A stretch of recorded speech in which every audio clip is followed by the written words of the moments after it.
to find order of reaction,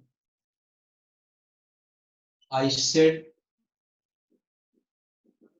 trial and error method that we had already discussed. That is finished. Next one is beta half life method, and third one I said initial rate method. As far as half-life method is concerned, this is important for your NEET. ये बेटा important हो जाता है NEET के लिए,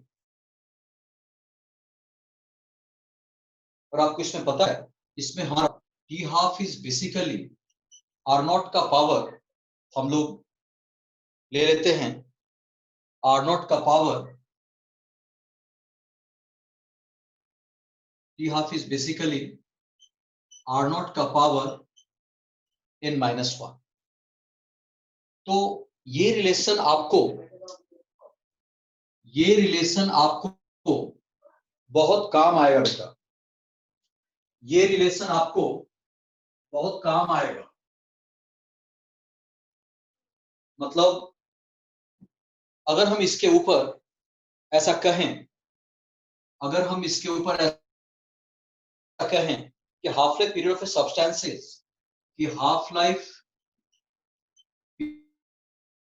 period of substances, let us say 50 minutes at a certain 50 minutes at a certain initial concentration, at a certain initial concentration. When the concentration is reduced to 1/2, when the concentration is reduced to 1/2, अगर आधा कर दिया जाए of the initial concentration of the initial concentration, the half-life period is found to be हमारे पास है 25 minute. तो कहता है calculate order of reaction. It's very simple for all of us. That is what, if I go for answering this, 50 is equal to, what is this? R naught ka power n-1, and 25 is equal to R naught by 2 ka power n-1. I mean 25 is equal to 2 ka power n-1 upon R naught ka power n-1. Keep it as 1, keep it as 2. So 50 by 25, 1 upon R naught ka power n-1 into R naught n-1 upon 2 ka power n-2. So this will what? This will cancel out. This is what? 2. So I can say 2 is equal to 2 ka power 1 minus n. So this is what? 2 ka power 1 minus n. So 1 बराबर, so n is equal to 1 minus 1, n बराबर क्या आ गया? 0. So this is what said to be the zero order. मतलब कहने का कि आप आराम से इस फॉर्मूला को अप्लाई करके हाफ लाइफ से अगर ऑर्डर निकालना हो, बड़े आसानी से निकाल सकते हैं, कहीं कोई आपको दिक्कत नहीं। लेकिन अगर मैं इनिशियल रेट मेथड की बात करता हूं, if I talk in terms of initial rate method, that is also very simple, उसमें थोड़ा सा मैं एक ऑब्जेक्टिव अप्रोच देने की कोशिश करता हूं। आप उसको जरा ढंग से देखिएगा। अगर उसमें हम लोग एक ऑब्जेक्टिव अप्रोच देने की कोशिश करें तो बड़े आराम से सॉल्व किया जा सकता है।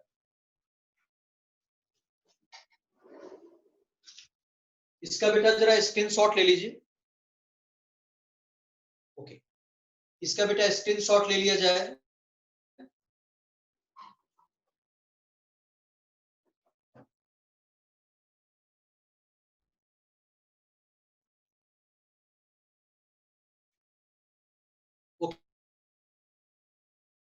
वेल, तो अब इसके बाद I am trying to discuss a good example with you all. That is what initial rate method. तो इनिशियल रेट मेथड को जरा देखा जाए। देखिए हमारा अब इसके बाद एक एग्जांपल और देखेंगे। That is said to be initial rate method, the C initial rate method, nothing to one। बड़ा सिंपल लॉजिक है कि कहते हैं क्वेश्चन है कि the following data were obtain, हमें कुछ डेटा मिला है at 303 kelvin for the reaction, for the following reaction, and that reaction is given 2a plus b arrow c plus d, 2a plus b arrow c plus d। और कहा यह गया कि मेरे पास एक्सपेरिमेंट, उसके बाद मेरे को दिया हुआ है concentration of A in mole per litre, concentration of B again in mole per litre, और उसके बाद आपको दिया हुआ है initial rate of formation of D, initial rate of formation of D, and that is in mole per liter per minute। So this is what is the information। पर अच्छा है 0.1, 0.3, 0.1, 0.3, 0.3, 0.4। और अगर हम यहां देखें तो यह है आपका 0.1, 0.2, 0.4, 0.1। हमारा ये एक्सपेरिमेंट 1, एक्सपेरिमेंट 2, एक्सपेरिमेंट 3, एक्सपेरिमेंट 4। और initial rate of formation of D की अगर हम बात करें तो मेरे पास है 6 into 10 का पावर -3। मेरा नेक्स्ट है 7.2 into 10 का पावर -2। हमारा नेक्स्ट वैल्यू है 2.88 into 10 का पावर -1। और हमारा नेक्स्ट वैल्यू है 2.4 into 10 -2 into 10 का पावर -2। मुझसे बोला क्या गया है? मुझसे बोला ये गया कि what is rate law, what is rate law. और फिर मुझसे बोला गया कि what is order with respect to it reactant, what is order with respect to each reactant. और आफ्टर दैट मुझसे ये कहा गया कि calculate the rate constant, calculate rate constant. आप के भी निकालें and write its unit, and write its unit. अब देखिए हम लोग यहां पे क्या देख रहे हैं कि मेरा जो ये 2a प्लस बी बराबर c प्लस डी है, मेरे लिए रेट क्या हो गया बेटा? रेट हो गया that is what plus del of D upon del of T. अगर हम देखें ये रेट हमारा बड़े आराम से ये दिख रहा है।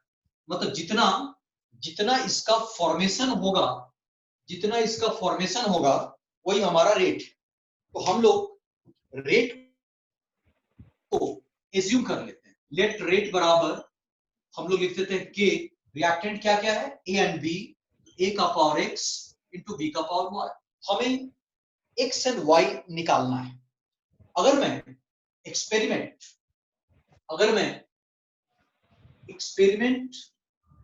1 एंड 4 को अगर देखता हूं, अगर एक्सपेरिमेंट 1 एंड 4 को देखता हूं तो कह सकते हैं कि keeping concentration of B constant, concentration of A become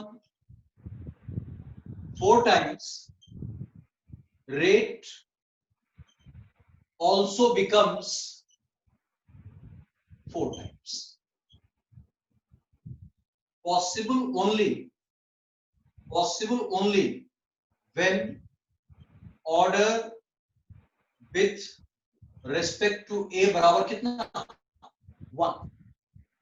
ये तभी संभव है जब A के रेस्पेक्ट में ऑर्डर 1 होगा, तभी A को 4 गुना करने पे B हमारा 4 टाइम्स हो।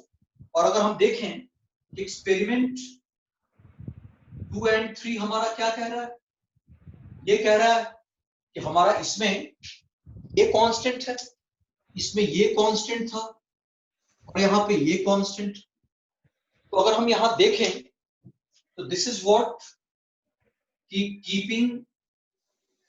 Keeping concentration of A constant, आप बी को क्या कर रहे हो, concentration of B is doubled. तो हमने देखा रेट बिकम्स कितना हो गया बेटा, this is what 4 times, this is what 4 times. Possible only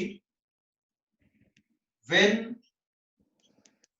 order with respect to B बराबर 2। जब ये तभी संभव है जब ऑर्डर बी के रिस्पेक्ट में 2 होगा। तो देयरफॉर हमारा आंसर आ गया, देयरफॉर रेट हमारा हो गया के इंटू ए का पावर, मतलब A1, देयरफॉर x कितना आ गया 1, यहाँ पे y कितना आ गया 2, तो हम लिखेंगे 1 and what is this 2। Is it clear बेटा?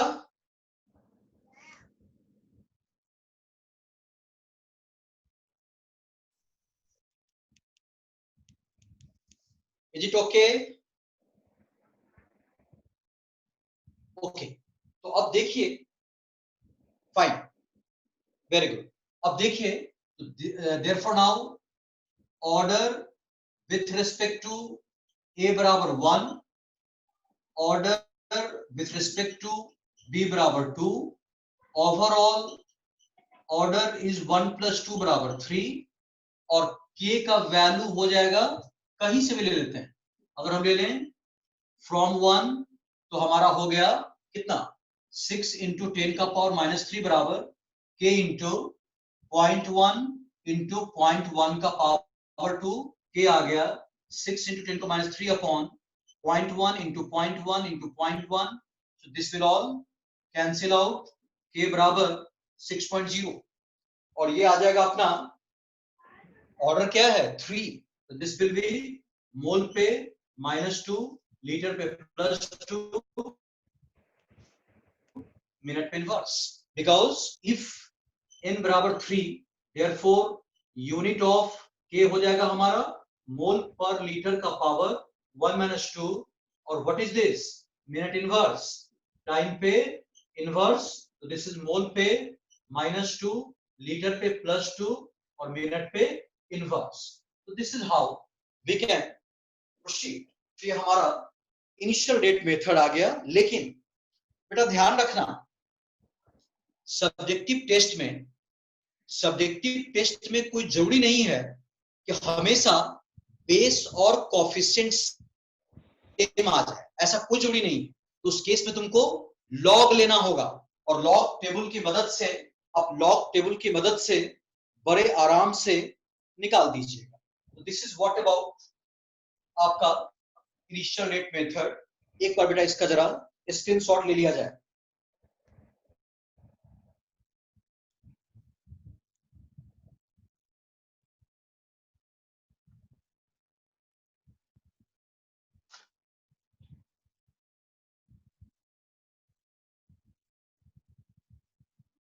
इसका बेटा जरा स्क्रीनशॉट लेके कंफर्म कर दीजिए।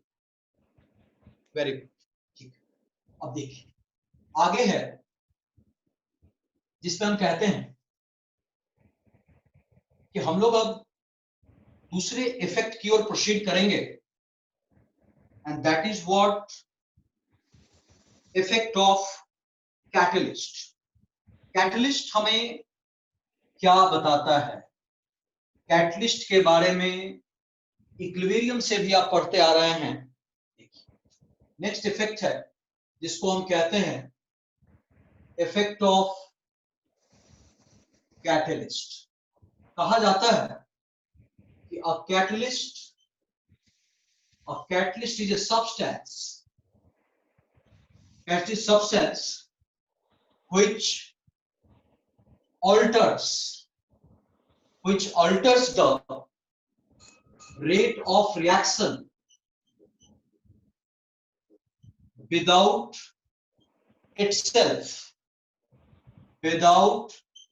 itself undergoing any permanent chemical change। पहली बात है। दूसरी बात यह है कि catalyst does not change the equilibrium, rather it helps to attain the equilibrium faster। क्या बोलेंगे इसको? फास्टर। दूसरी बात है बेटा, catalyst catalyzes forward and the backward reaction to the same extent so that equilibrium state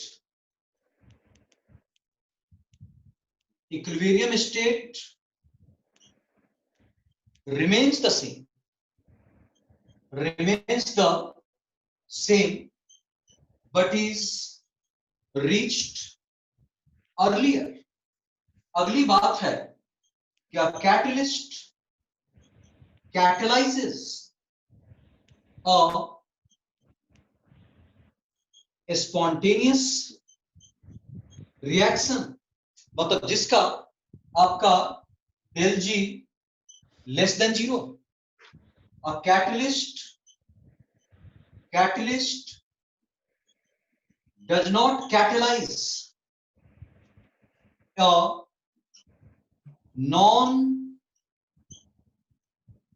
spontaneous reaction जिसका del G greater than 0, मतलब positive.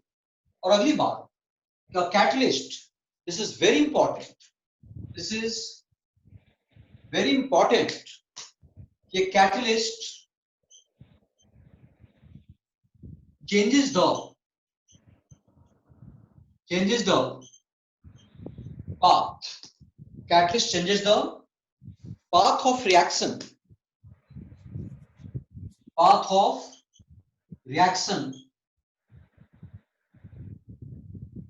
I mean it decreases the activation energy, या इसको हम बोलते हैं it decreases the activation energy EA of a reaction। ये बड़ी जरूरी बात हो जाती है कि ये दरअसल एक्टिवेशन एनर्जी को कम कर देते। मतलब कहने का कि अगर मैं आपसे कहूं कि ये हमारा पोटेंशियल एनर्जी है और ये हमारा reaction coordinate, this is what reaction coordinate, तो बड़े आराम से बोलिए अगर ये रिएक्टेंट का लेवल है, ये प्रोडक्ट पे आया, इसी को हम कहते हैं RI, that is what reactive intermediate. मतलब समझिए इस बात को कि कोई भी रिएक्शन को के अंदर रिएक्टेंट को रिएक्ट करने के लिए थ्रेशोल्ड एनर्जी की आवश्यकता होती है, और उसके पास जो कुछ भी एनर्जी हो तो है यहां तक, लेकिन इसमें मैंने थोड़ा सा एक्स्ट्रा एनर्जी मैंने लगाया। मतलब उस रिएक्टेंट में जितनी एनर्जी है उसमें और इतना लगाने के बाद वो थ्रेशोल्ड पे जाके इंटरमीडिएट बनाने की बात कर रहा है, तो इसी को हम बोलते हैं एक्टिवेशन एनर्जी। अगर हम देखें तो यहां पे आप कह सकते हैं कि अगर हम यहां से इसको बोलें तो that is what without catalyst, this is I can से विदाउट कैटलिस्ट। लेकिन अगर मैं कैटलिस्ट मिला देता हूं, अगर मैं कैटलिस्ट मिला देता हूं तो मेरे को एक तरीके से ये मान, ये केस, मतलब ये कहने का अब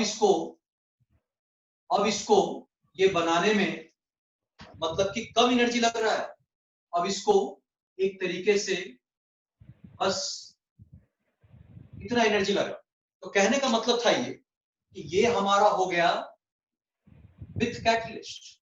और सोचने की बात है कि जितना एक्टिवेशन एनर्जी कम होगा रिएक्टेंट के लिए उतना अच्छा होगा कि वो जल्दी मतलब आपको रिएक्ट करने में कामयाब हो जाए। तो हमें इस बात के लिए तैयार रहना है कि अगर हम कैटलिस्ट मिला रहे हैं तो इक्विलिब्रियम को जल्दी लाने के लिए, या हम लोग रिएक्शन के अंदर कम करने के लिए, क्योंकि एनर्जी ऑफ एक्टिवेशन, या इसको हम ये कहते हैं एनर्जी ऑफ एक्टिवेशन, इसका मतलब होता है कि the minimum extra amount of energy, the minimum extra amount of energy, the minimum extra amount of energy absorbed by the reactant molecule, absorbed by the reactant molecule, extra, इस बात का ध्यान रखिएगा, the minimum extra amount, इस बात का ध्यान रखिए, अपनी एनर्जी तो है ही उसके पास, absorbed reactant molecule, so that their energy becomes equal to, so that their energy becomes equal to threshold value, कहां पहुंच जाए थ्रेशोल्ड, बिना थ्रेशोल्ड के तो रिएक्शन होना नहीं। थ्रेशोल्ड वैल्यू इज कॉल्ड ई, इसी को कहते हैं इज कॉल्ड ई, इसी को कहते हैं एनर्जी ऑफ एक्टिवेशन। तो आप अगर देखें ध्यान से तो अगर आप कह सकें तो आपका जो ये है ये बेसिकली क्या हो गया, आपका threshold energy minus threshold energy minus average kinetic energy, जो भी होगा आपका average kinetic energy possessed by the reactant molecule, या energy possessed by reactant molecule। इसको देखिए, तो इसको ऐसे, ये आपका ये बराबर हो गया threshold energy minus energy possesses bye reactant. मतलब कहने का कि जितना रिएक्टेंट की एनर्जी थी उसमें अगर इसको ऐड कर देंगे तो थ्रेशोल्ड के बराबर आ जाएगा हमारा, वो थ्रेशोल्ड के क्या आ जाएगा, बराबर है। और जब तक, जैसे अगर हम गाड़ी में, कार में अगर चाबी लगाते हैं, एक बार घुमाते हैं और जब दूसरी बार घुमाते हैं तो वो उस इंजन को उतनी एक्स्ट्रा एनर्जी देता है जिससे कि इंजन स्टार्ट हो सके। That is called what, threshold energy. उसको हम क्या बोलते हैं बेटा, threshold energy. That is the case. इसको जरा स्क्रीनशॉट लीजिए बेटा।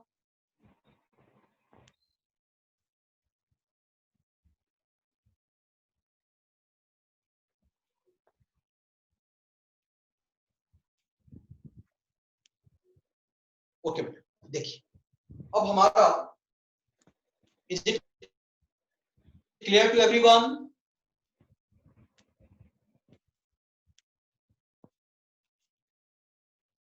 Okay fine, very good. अब देखिए नेक्स्ट है जिसको हम कहते हैं, नेक्स्ट जिसको हम कहते हैं effect of temperature.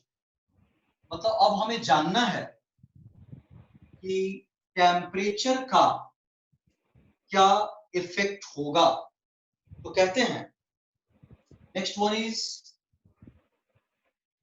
Effect of temperature.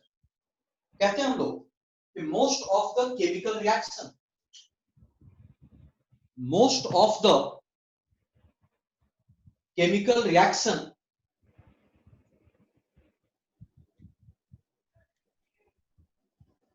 most of the chemical reaction are accelerated by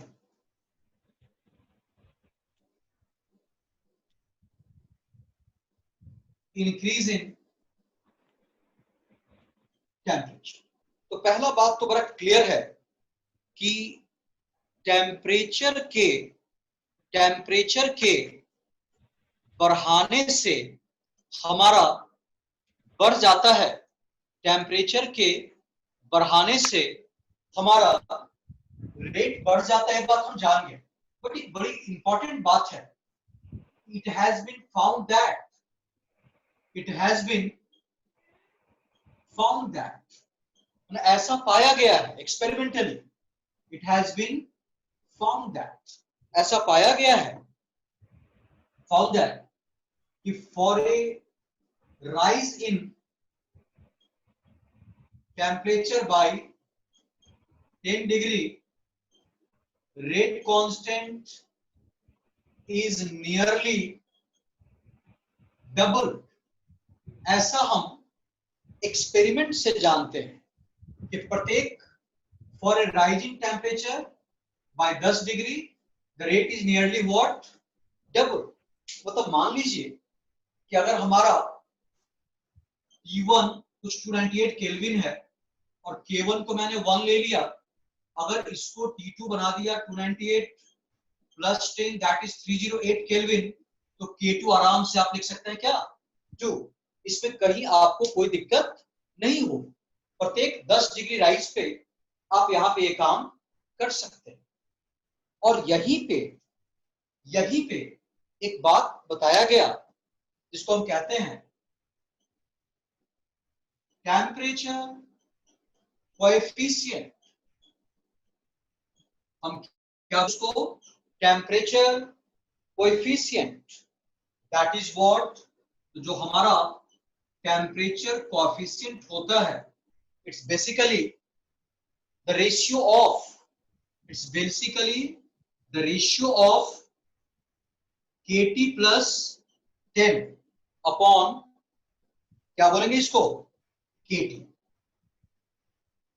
समझ रहे मेरी बात, KT प्लस 10 अपॉन माने 10 डिग्री है, इसको ऐसे समझिए KT plus T।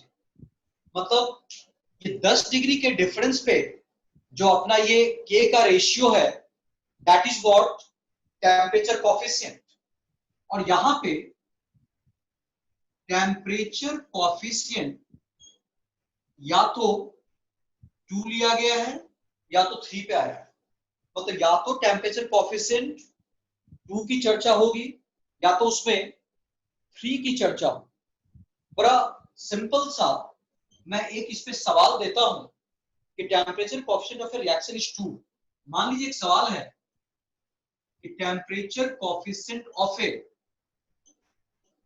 Reaction is 2। अगर ऐसा हम कहते हैं, ये आपको ध्यान रखना है कि या तो ये 2 होगा या तो ये 3 पे होगा। अब इस पे 2 दिया हुआ कहता है when the temperature increases from, when the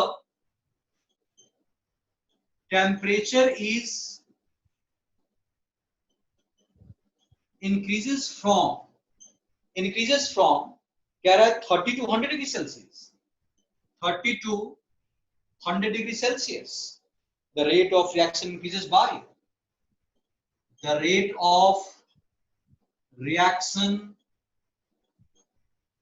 increases by option first 128, 100, 500, 128, 100, 500 and D आपका 250 टाइम्स। इसका तरीका देखिए, इसके आंसर करने का तरीका देखिए। इसके आंसर करने का तरीका है कि यहां पे टेम्परेचर कोफिशिएंट हमें 2 दिया हुआ है, 100 माइनस 30 कितना हो गया 70। आप 70 बाई 10 करके क्या ला देंगे 7, और ये 2 का पावर क्या लगा देंगे 7। इसका मतलब हो गया 2 4 8 16 32 64 128। So this is what 128। तो आपका आंसर है दिस। अगर यही चीज ऐसे दे दे कि अगर हम दे दे इसमें वैसे, अगर कि temperature coefficient of A reaction is 3।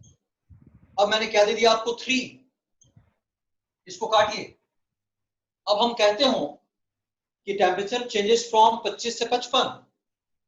If the temperature changes from 25 degree Celsius to 55 degree Celsius, कह रहा है the new rate of reaction will be the new rate of reaction will be, हमने इसमें 8 9 16 27 8 टाइम्स 9 टाइम्स 16 टाइम्स 27 टाइम्स। अब यहां पे answer का तरीका, अब यहां पे मैंने क्या देखा भाई कि टेम्परेचर कोफिशिएंट 3 है और 55 माइनस 25 क्या होता है 30। 30 बाई 10 ब्राउट कितना 3, तो 3 का पावर 3 ब्राउट कितना आ गया 27। तो बड़े आराम से आप ऐसा जवाब दे देंगे। तो आपको यहां से आंसर बना दैट इज व्हाट 27 टाइम्स। तो दिस इज व्हाट 27 टाइम्स। तो बहुत इजी वे में आप इस बात का जवाब दे सकते हैं। इज इट क्लियर बेटा?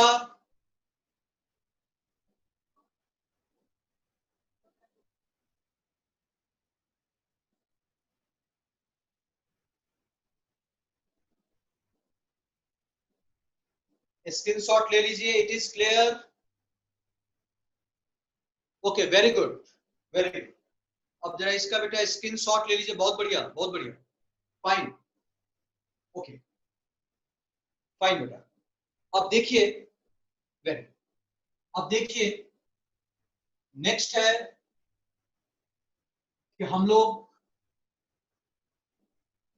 क्वांटिटेटिवली कि एक्चुअली कितना बढ़ेगा। मैं अगर आपसे एक बात कहता हूं, अगर मैं आपसे एक बात कहता हूं कि ये बात क्वांटिटेटिवली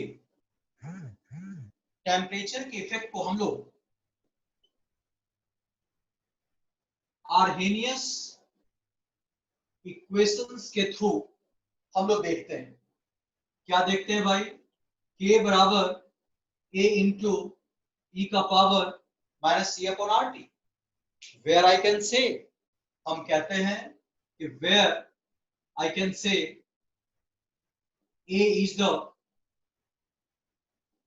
आर्हेनियस फैक्टर और प्री एक्सपोनेंशियल फैक्टर। हम लोग ये को कहते हैं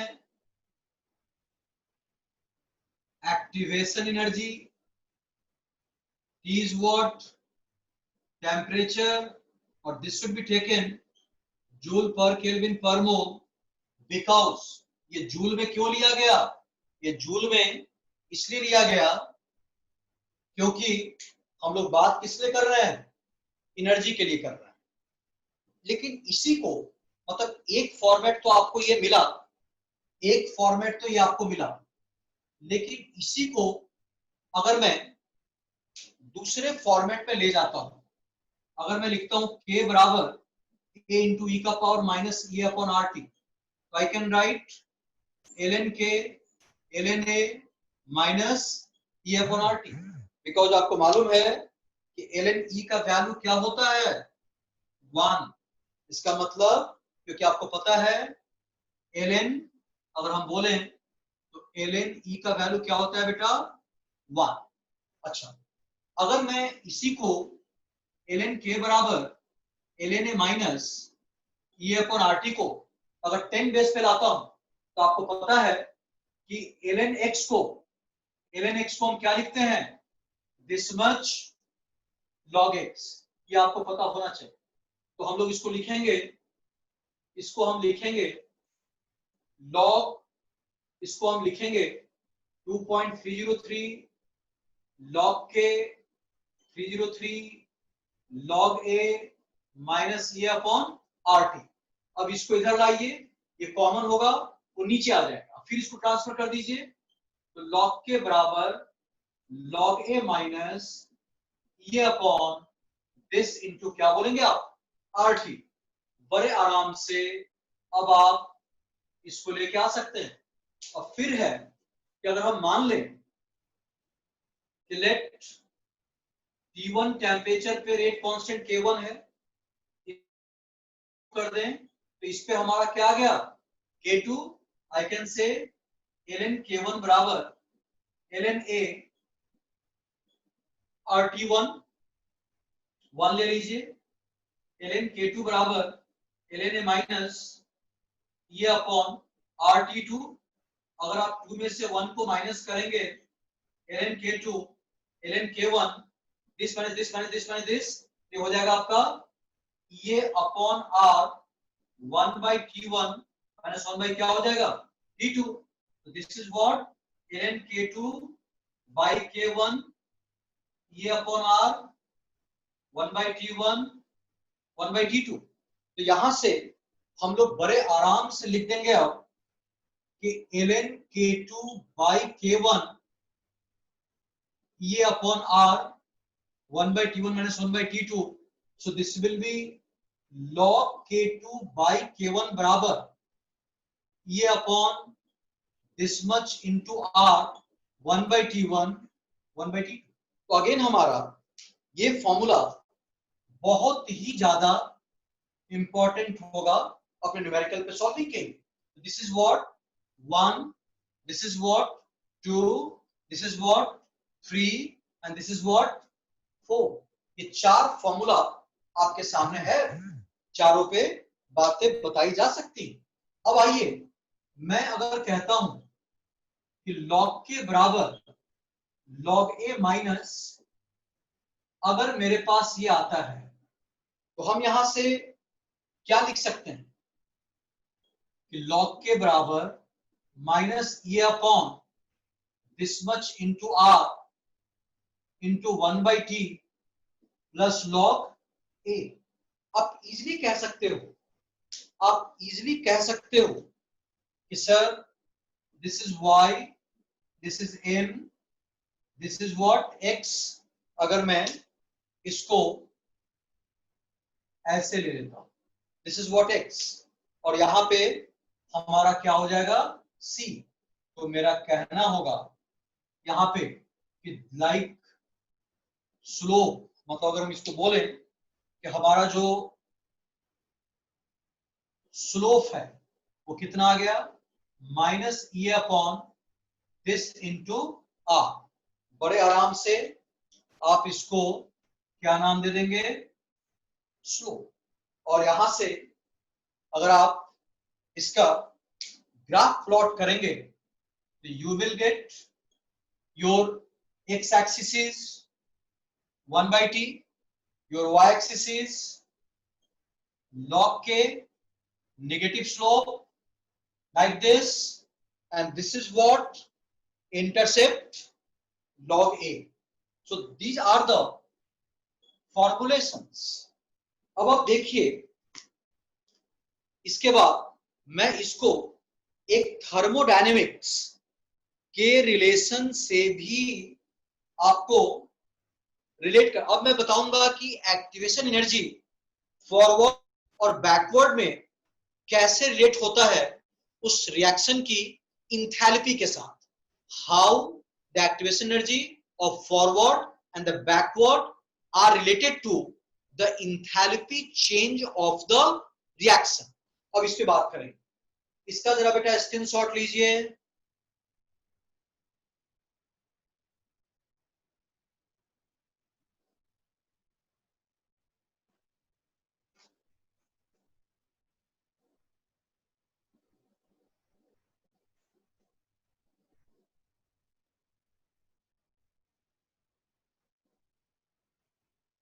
ओके बेटा, तो अब ये बता दें कि ये क्लियर है सबको बेटा, is it clear to everybody?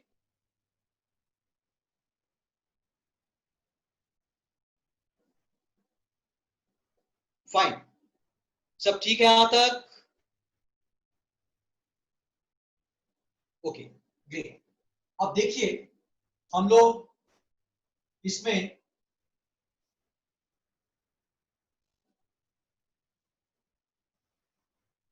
अब अगर हम आगे बढ़ें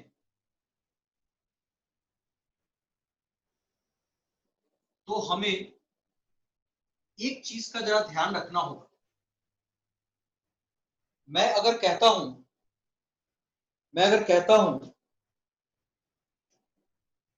एक इक्वेशन है log k2 बाई k1 बराबर delta h upon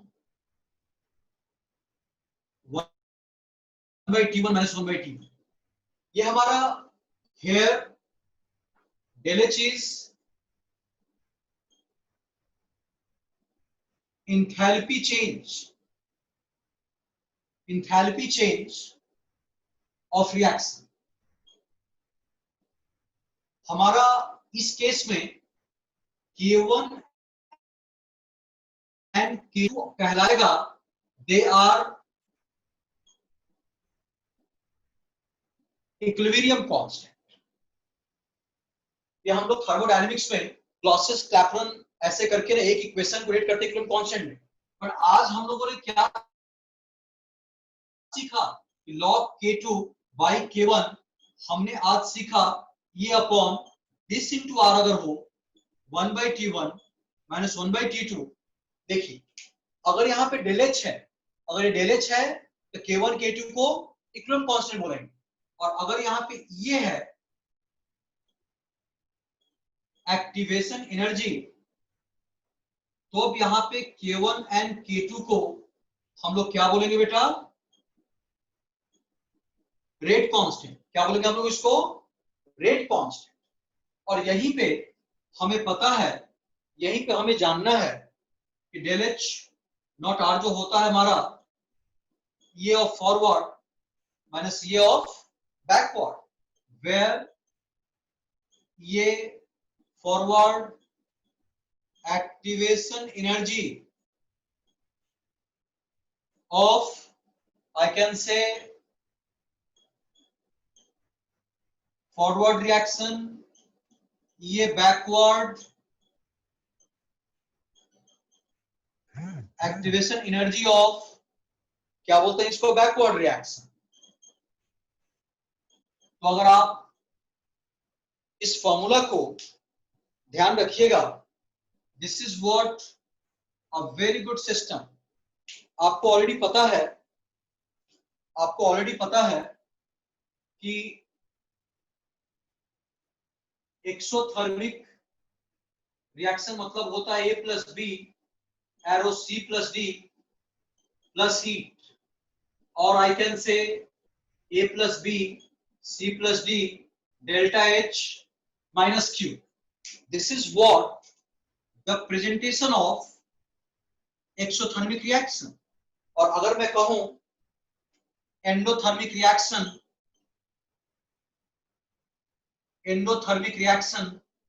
you can say A plus B plus heat बराबर C plus D और A plus B C plus D plus Q. मतलब this is what the presentation of endothermic reaction. So I can say कि if I ask you a question, कि अगर मैं आपसे कहूं the E of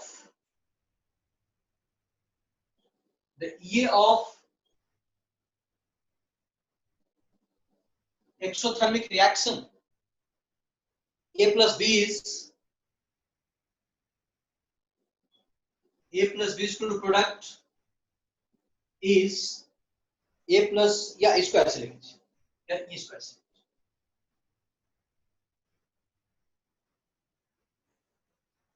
For the E of exothermic reaction A to B is 80 kilojoule per mole. क्या ले लिया मैंने? 80 kilojoule per mole. The heat of reaction is 200 kilojoule per mole. The heat of reaction is 200 kilojoule per mole. ये आपको दिया हुआ है. तो पूछता है the EF for the reaction B2A will be, EF for the reaction B2A will be, आपको मैं ऑप्शन दे रहा हूं 80, 120, 40, 280. 80, 120, 40 और आपका है 280. बताइए क्या होगा बेटा? Please suggest what is the answer. Please suggest what is the answer.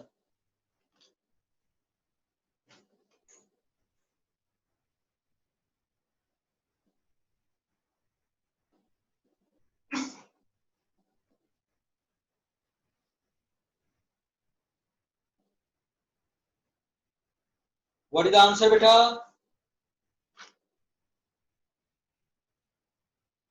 What is the answer in this question? Anybody who can tell me the answer for this question?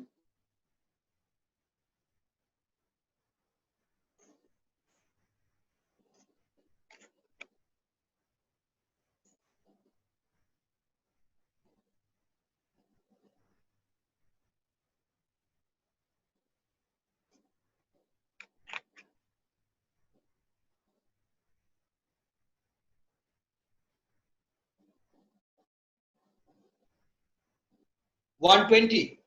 एक बच्चे का आया है 120. और कोई बच्चा? एनीबडी? एनी अदर बच्चा? Any other candidate? Are you getting this 120? Everybody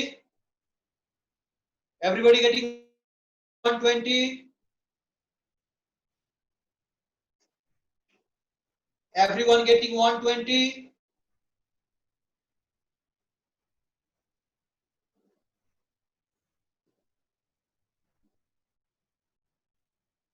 yes me too, okay okay very good. और कोई बच्चा बताए, any other candidate who is getting 120? Anybody who is getting 120?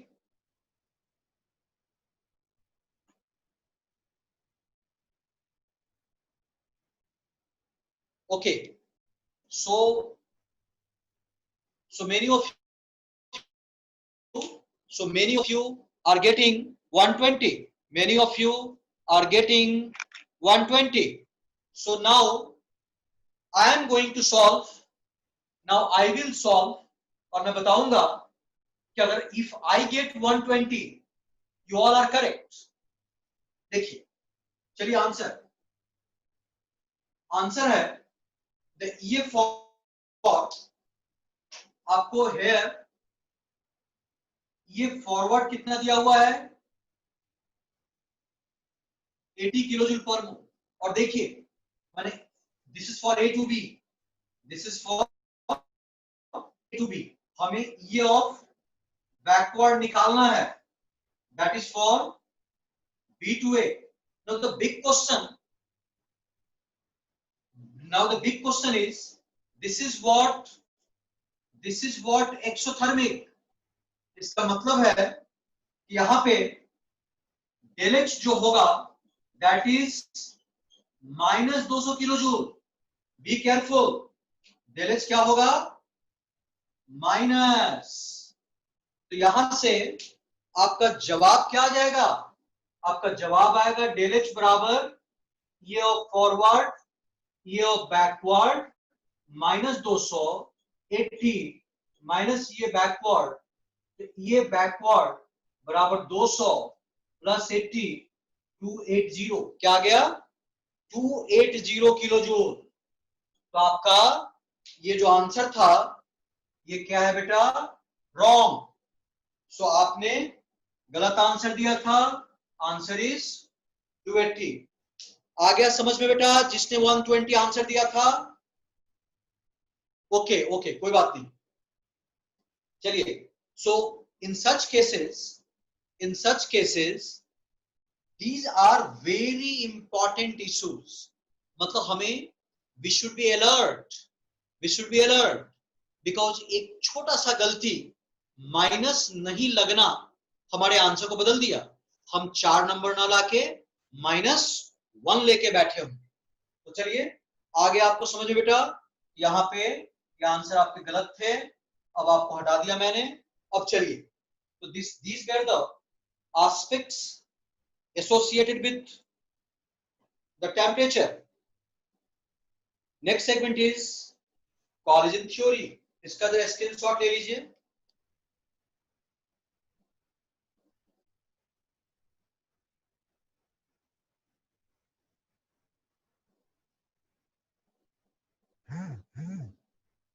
इसका स्क्रीनशॉट लेके कंफर्म कर दे बेटा। वेरी गुड, अब देखिए फाइन ग्रेट। अब इसमें क्या है कि हम लोग नेक्स्ट एरिया में आ जाएं,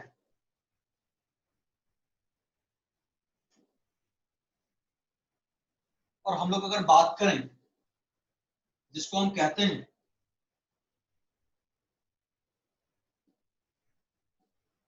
कॉलिजन थ्योरी, हम उसको बोलते हैं कॉलिजन थ्योरी। एक आपको और केस हम बता देते हैं, जरा उसको भी आप जान लीजिए।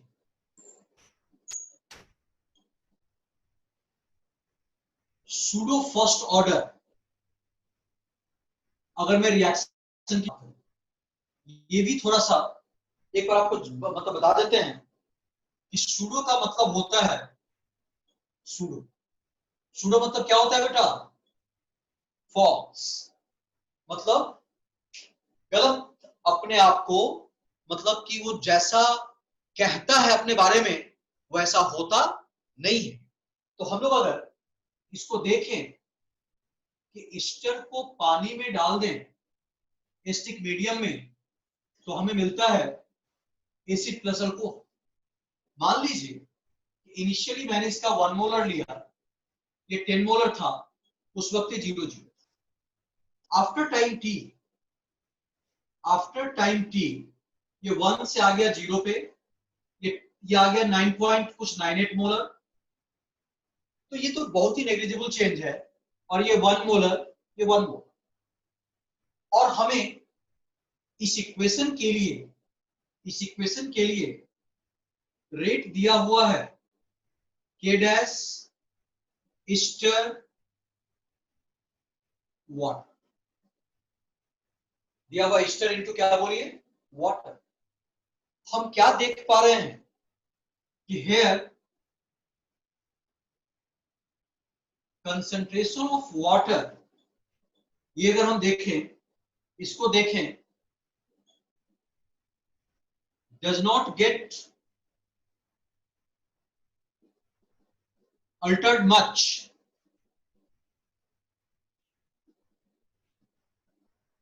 During the course of reaction.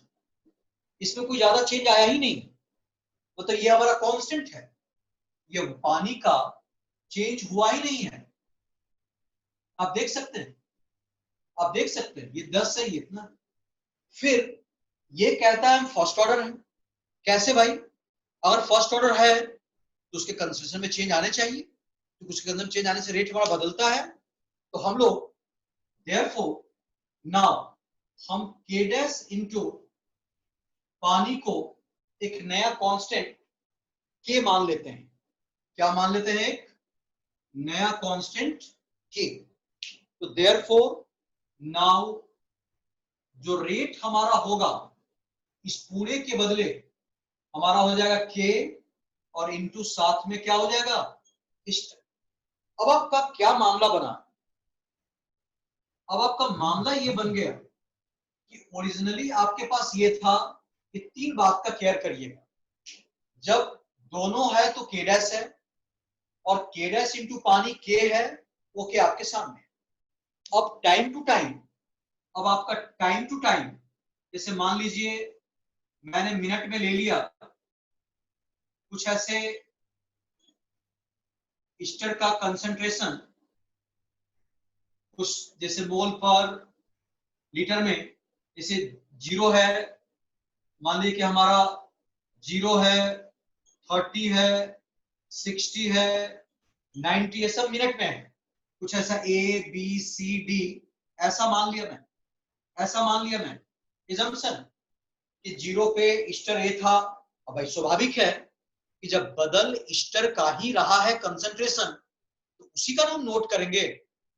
30 minute के बाद कितने पे आया, 60 मिनट के बाद कितने पे आया, 90 मिनट के बाद कितने पे आया। तो हम लोग यहां पे एट टी बराबर 30 मिनट हम निकाल लेंगे। क्या है हमारा के हम निकालेंगे this much by 30 log of Easter का इनिशियल कितना था ए, और 30 के समय कितना आ गया था बी, हमें एक वैल्यू आ जाएगा। फिर निकालेंगे एट टी बराबर 60 मिनट, के ले लेंगे दिस मच बाई 60,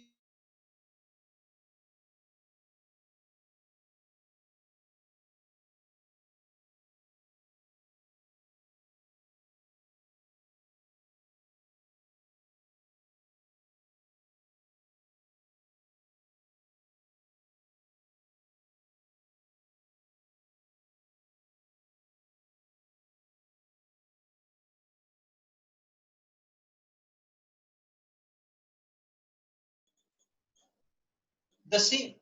आप इसमें महसूस करेंगे, कि के का वैल्यू बहुत नजदीक होगा आपस में। के का वैल्यू बहुत नजदीक होगा बेटा आपस में। और इससे क्या पता चला कि मीन्स देयरफॉर के इज क्या है बेटा कांस्टेंट। और जब ये कांस्टेंट है मतलब पानी भी क्या रहा होगा कांस्टेंट। अगर ये कांस्टेंट आया है तभी संभव है जब पानी भी कांस्टेंट है, तो देयरफॉर लिखेंगे it is pseudo fast. But अब देखो यहां, जब तुम एवरेज के निकालोगे तो तीनों वैल्यू का सम बाय 3, ये जो रिजल्ट आएगा इसका जो यहां पे यूनिट होगा, दिस इज इंपॉर्टेंट, ये यूनिट बड़े ध्यान से आप याद रखना। इस के ने, बताओ बेटा, इस के ने कौन से ऑर्डर को रिप्रेजेंट किया है, बोलो। जो हमारा सिंबल है, इस के ने किसको रिप्रेजेंट किया है, कौन से ऑर्डर को, बताओ। जो के हम निकाल रहे हैं अभी यहां पे निकाले, कौन से ऑर्डर को रिप्रेजेंट किया है?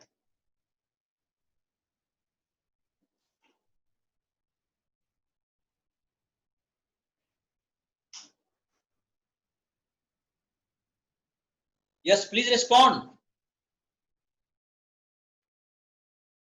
दिस के represent which order? Please respond. Now here you will get a question on NEET.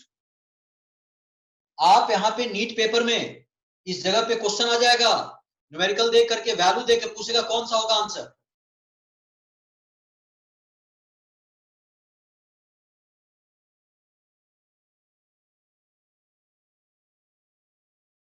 First order, हाँ फर्स्ट ऑर्डर बोलिए बेटा। यस, दिस के जो मैंने निकाला है यहाँ पे क्या है, फर्स्ट। तो फर्स्ट का मतलब टाइम किस में था, मिनट में।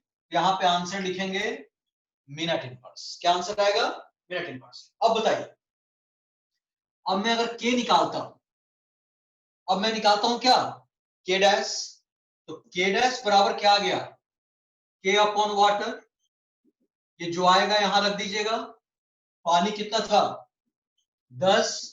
अब जो ये आएगा, अब बेटा बताइए, अब यहाँ पे ये यूनिट क्या होगा, अब बताएं। अब इसका यूनिट क्या लिखें, अब इस के डैश ने किसको रिप्रेजेंट किया है बेटा, बोलिए। अब इस के डैश ने यूनिट के तौर पे क्या लिखे, किसको रिप्रेजेंट किया है?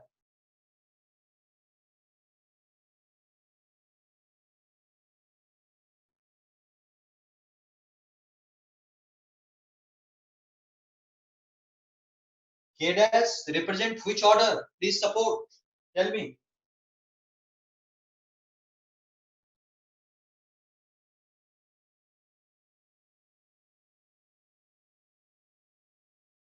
कौन से ऑर्डर को रिप्रेजेंट किया K dash? जल्दी बोलिए। Yes, second order, very good. देखिए 1 + 1 इज 2। सेकंड ऑर्डर, इसका मतलब कि मोल पे -1, लीटर पे +1 और मिनट पे इनवर्स। 1 - 2 second order. ये आपको जरा ध्यान से, मतलब कि इस पे ध्यान, ये खास कर दो जगह बहुत ध्यान से चलने की आवश्यकता है। देख लीजिएगा ध्यान से कि वहां पे यूनिट क्या लेकर के आना है। इसका जरा बेटा स्क्रीनशॉट ले लीजिए।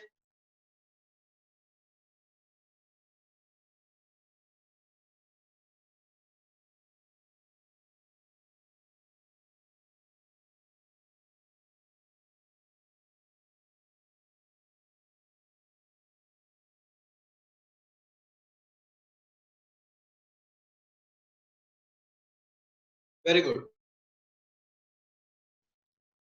ठीक है बेटा। अब देखिए, हमारा कैनेटिक्स का लास्ट सेगमेंट है, जिसको हम कहते हैं collision theory. Now the last segment of this chapter is called collision theory। देखिए, हम लोग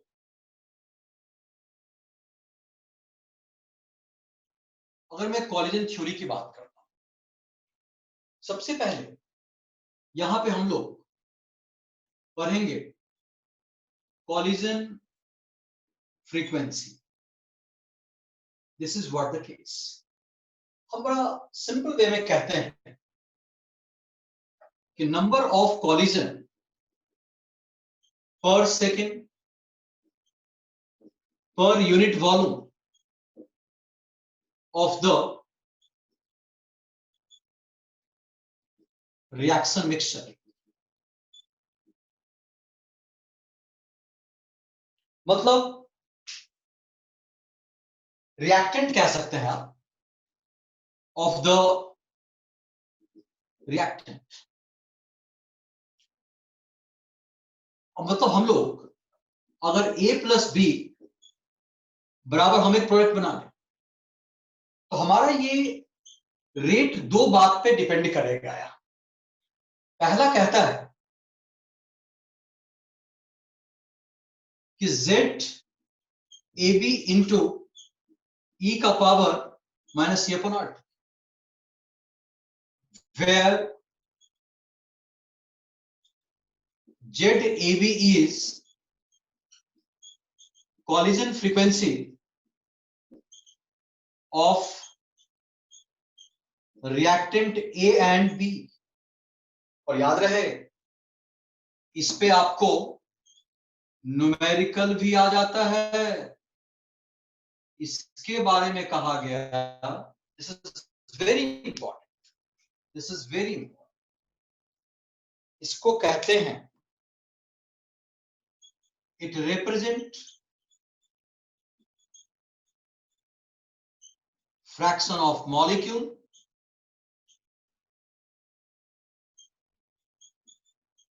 with energy equal to or greater than activation energy। मतलब ये रिप्रेजेंट करता है उतने मॉलिक्यूल का फ्रैक्शन जिसकी एनर्जी या तो E से बड़ा हो या E के बराबर हो, क्योंकि E से अगर कम होगा तो उस रिएक्टेंट से हम प्रोडक्ट बना पाने की हालत में नहीं, वो रिएक्टेंट इंटरमीडिएट तक ही नहीं आएगा, तो बिना इंटरमीडिएट के हम प्रोडक्ट पे नहीं जा सकते। बिना हम high energy state activated complex के बिना हम प्रोडक्ट पे नहीं जा सकते। तो इसका मतलब कि हम ये निकालते हैं तब जब हम लोगों से पेपर पूछता है कि कितना फ्रैक्शन ऑफ मॉलिक्यूल है जिसकी एनर्जी E के बराबर या E से ज्यादा है। अच्छा, अगर मैं ये कहूं इफेक्टिव कॉलिजन, माने कोलाइड तो बहुत करते हैं मॉलिक्यूल, जो हमारे काम का कॉलिजन है, जो हमारे फ्रूटफुल कॉलिजन जिसको हम कहते हैं, वो कौन होता है? वैसा कॉलिजन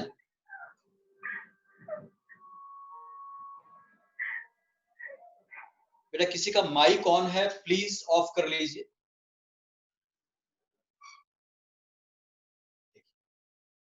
इफेक्टिव कॉलिजन का मतलब the collision in which molecules with sufficient energy called threshold energy and proper orientation so as to facilitate the breaking of bond in reactant and formation of new bond to form product is called, इसी को हम कहते हैं effective collision मतलब याद रखिए, माने वैसा कॉलिजन जो रिएक्टेंट के बॉन्ड को तोड़ दे या तोड़ने को फैसिलिटेट करे, मदद करे, उस तरफ जाए और नए बॉन्ड बनाकर प्रोडक्ट बनाने की बात करें, हम वैसे कॉलिजन को कहते हैं इफेक्टिव कॉलिजन। मतलब इससे ये पता चला हमें, इससे हमें ये पता चला कहीं ना कहीं कि कॉलिजन के अंदर, इसे पता चला कि इन्हें collision molecule must be properly oriented. तो हमें पता चला कि कॉलिजन में मॉलिक्यूल का प्रॉपर ओरिएंटेशन का होना जरूरी है ना।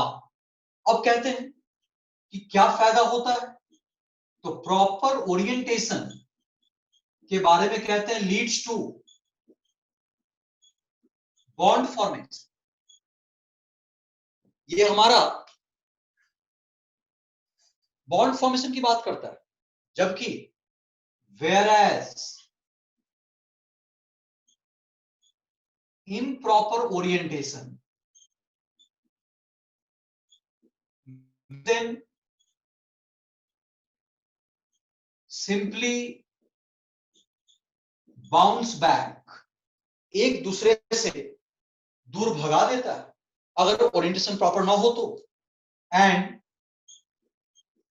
नो प्रोडक्ट इज फॉर्म, और कोई प्रोडक्ट नहीं बनता, and no product is form. तो कहने का मतलब है कि अब हम लोग ये जान गए कि जब प्रॉपर ओरिएंटेशन होगा तभी बॉन्ड बनेगा, इम्प्रॉपर से बॉन्ड नहीं बनेगा। मतलब therefore to account for effective collision, another factor called steric factor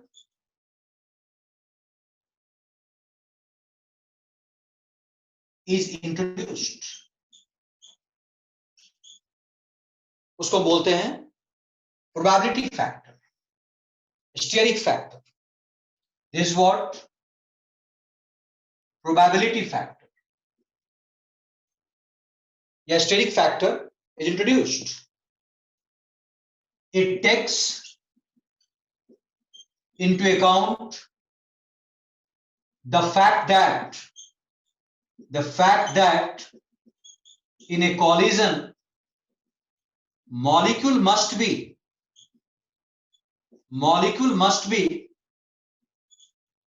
properly oriented. So therefore rate अब आपका basically P into ZAB into E का power minus E upon RT, मतलब ये हमारा एक्चुअल रेट होता है अगर तुम इसको रेट कर देखो। मतलब तुमको कैसे पता चला होगा कि रेट तक पहुंचने के लिए करना क्या पड़ा। मान लो कि कंटेनर में 100 मॉलिक्यूल, एक बात कहते हैं, अगर हम मानते हैं कंटेनर में 100 मॉलिक्यूल, सबसे पहले हम, और 100 मेरे काम के नहीं, सबसे पहले हम पता करेंगे तो 100 में से कितनी फ्रैक्शन ऑफ मॉलिक्यूल हैं जिसकी एनर्जी ये के बराबर या इससे ज्यादा है, वो मेरे काम का है। अब उसका हम कॉलिजन देखें, उसके कॉलिजन फ्रीक्वेंसी क्या है, कि वो उस कंटेनर के एक यूनिट वॉल्यूम में 1 सेकेंड में कितना कॉलिजन दिखाता है। उसके बाद हम फिर देखेंगे कि आउट ऑफ दोज कॉलिजन उसका प्रोबेबिलिटी फैक्टर क्या है, क्या वो प्रोडक्ट तक पहुंचाने में मदद कर रहा है, क्या वो रिएक्टेंट के बॉन्ड को तोड़ने में सपोर्ट कर रहा है। वो तीनों का प्रोडक्ट हमें एक्चुअल रेट ऑफ रिएक्शन की जानकारी देता है। So this is how chemical kinetics का मैंने A to Z नीट के लिए सारी बातें बता दी मैंने थ्योरेटिकली, बीच बीच में टाइप ऑफ क्वेश्चंस भी कराया मैंने, और अभी इसके बाद मैं 2-4 सवाल और करूंगा। और बेटा प्लीज असाइनमेंट जो जाए उसको समय पे सॉल्व करके और अपडेट कर लिया करें, उसमें बैकलॉग होना नहीं चाहिए। बैकलॉग होगा मुश्किल बढ़ेगी। तो आपको इसका जरा पहले स्क्रीनशॉट लीजिए, तो आगे की बात करते हैं।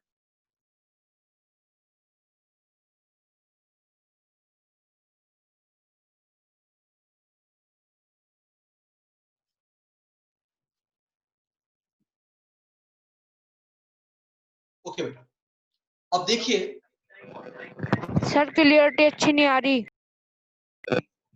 अच्छा थोड़ा सा वेट कर लीजिए, या जो बच्चे ले लिए होंगे वो शेयर कर लेंगे ग्रुप में।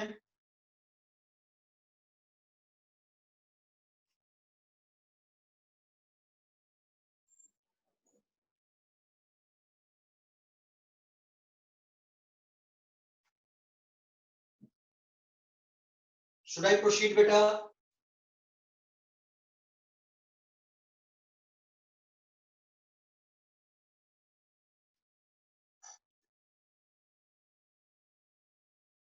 ओके, देखिए अब इसमें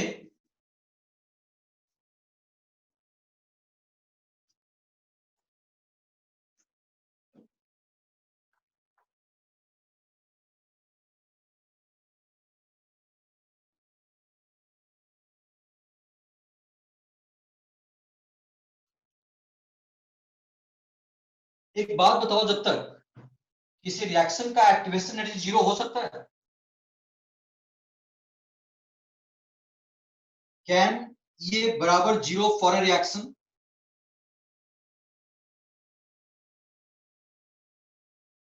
कौन बताएगा? Who will tell me the answer for this question? Can activation energy for a reaction become equal to 0? Is it possible? Answer this question. फिर मैं आगे की बात बताता हूं। Can a reaction have 0 activation energy? Yes or no? Can a reaction have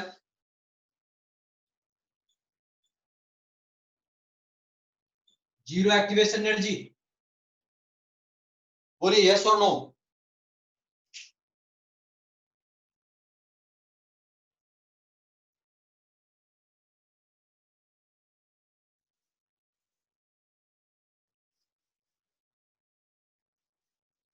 Answer this question.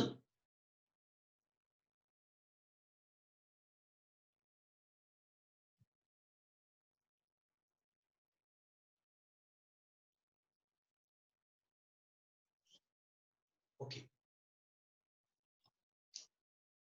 एक answer आया है, मतलब और कोई बच्चा, एनीबडी?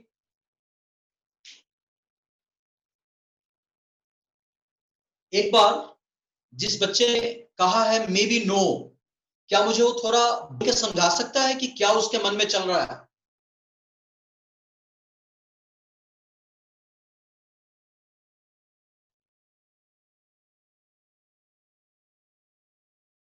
और कोई बच्चा, कुछ समझ में आ रहा है कि इसमें जवाब हो सकता है?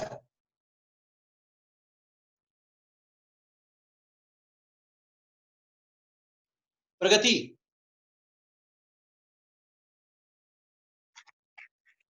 Okay, what can be the reason?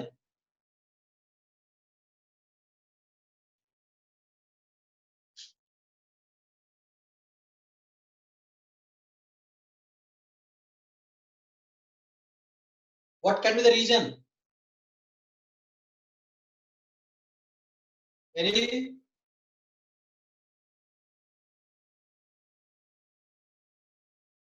चलिए मैं बताता हूं। मान लीजिए ओके ओके, कोई बात नहीं, चलिए आई विल एक्सप्लेन।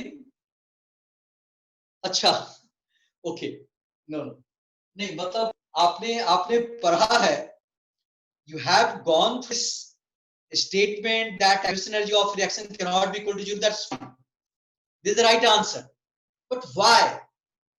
मैं आपको एक्सप्लेन करता हूं, देखिए, if बराबर जीरो, अगर मैं ये को जीरो के बराबर लेता हूं, कोई बात नहीं बेटा, मैं एक्सप्लेन करता हूं, देखिए, तो फ्रॉम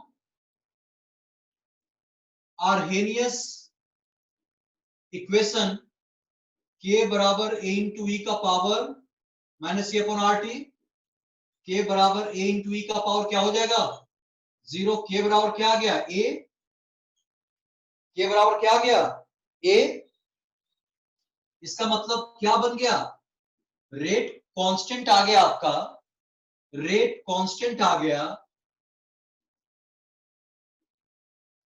कॉलिजन फ्रीक्वेंसी के बराबर,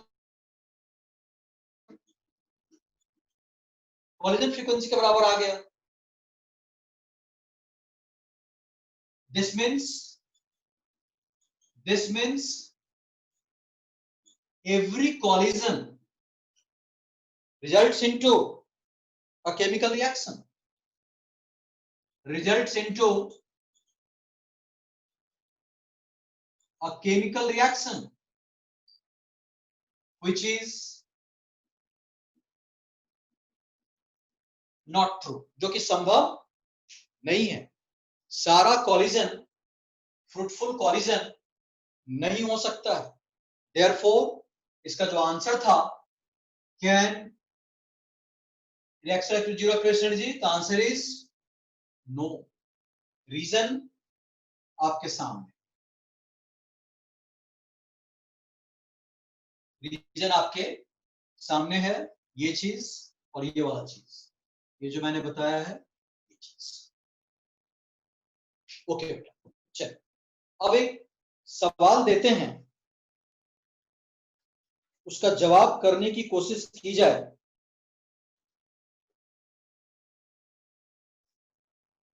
क्वेश्चन है, following reaction takes place in one state, कुछ ऐसा दिया हुआ है,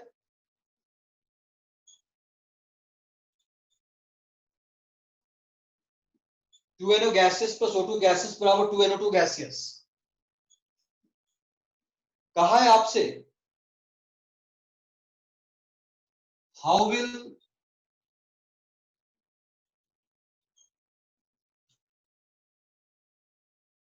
the rate of reaction change, कैसे चेंज करेगा इफ वॉल्यूम ऑफ द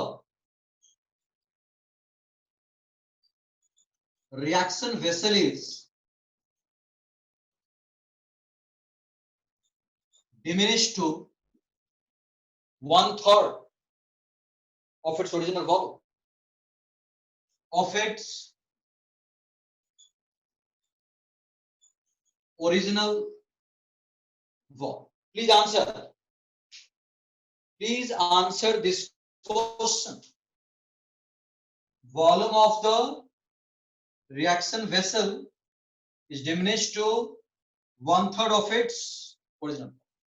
कहता है कि रेट ऑफ रिएक्शन पे क्या चेंजेस है, please answer this question, I will give you 1 minute.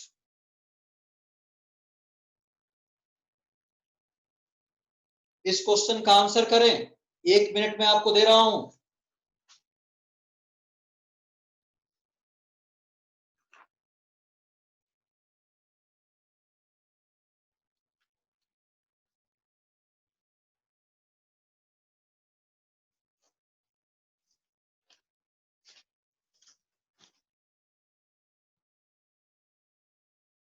What is the answer in this case?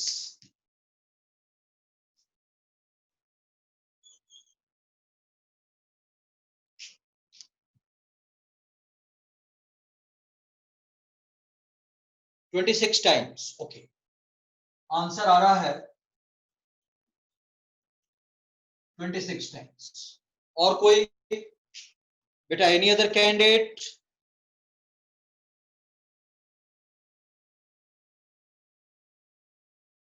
Yasika told me 26 times. Any other candidate? Please respond. Hurry up, fast.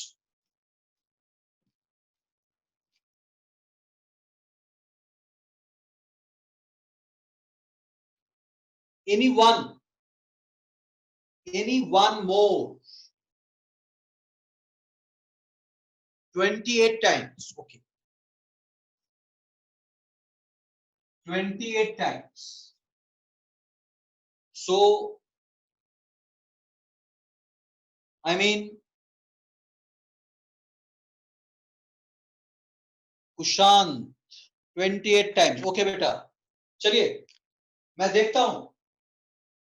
I'm trying to solve. Now this is what a very major step. It is written one step. अगर ये one step है मतलब elementary, और one step में elementary reaction में मॉलिक्युलरिटी और order दोनों same होते हैं, तो रेट क्या हो जाएगा? O2। रेट क्या हो जाएगा? NO square into O2। अब आइए, हमारा V क्या कर दिया गया है? V/3। तो नया रेट जो होगा, न्यू रेट जो आएगा, it will be K into, this is what, मतलब इसका मतलब होता है मोल per litre. Litre means volume. ये बन गया मोल अपॉन V/3 का स्क्वायर, मोल अपॉन V/3। ये चीज है 3 का स्क्वायर क्या हो गया? 9, और ऊपर आ गया 3 डेज, तो ये बन गया K इंटू, अब स्क्वायर इंटू दिस, तो आपका हो गया 27। तो आंसर इज 27 टाइम्स। आंसर क्या है बेटा? 27 times. So this is what going to be the answer. Is that clear? Is that clear beta?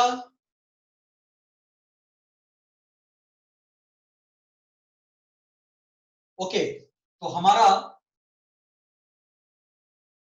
एक सवाल और देते हैं, एक और सवाल देते हैं, जरा उसको बनाइए, इसको जरा नोट कर लीजिए बेटा इसका। ओके बेटा कुशाम, इसका जरा इमेज लीजिए, स्क्रीनशॉट लीजिए।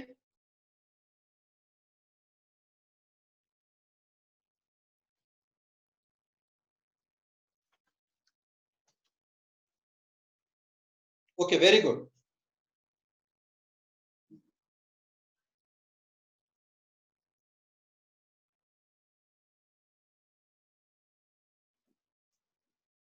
मान लीजिए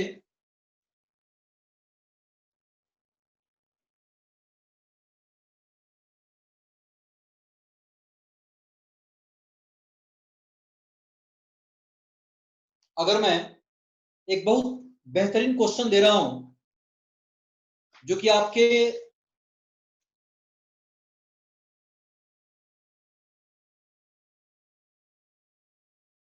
टेक्स्ट बुक का ही शायद क्वेश्चन है, आप देखते हैं उसका आंसर क्या देते हैं। क्वेश्चन ये था, the decomposition of ammonia on platinum surfaces, zero order reaction. What are the rate of, what are the rate of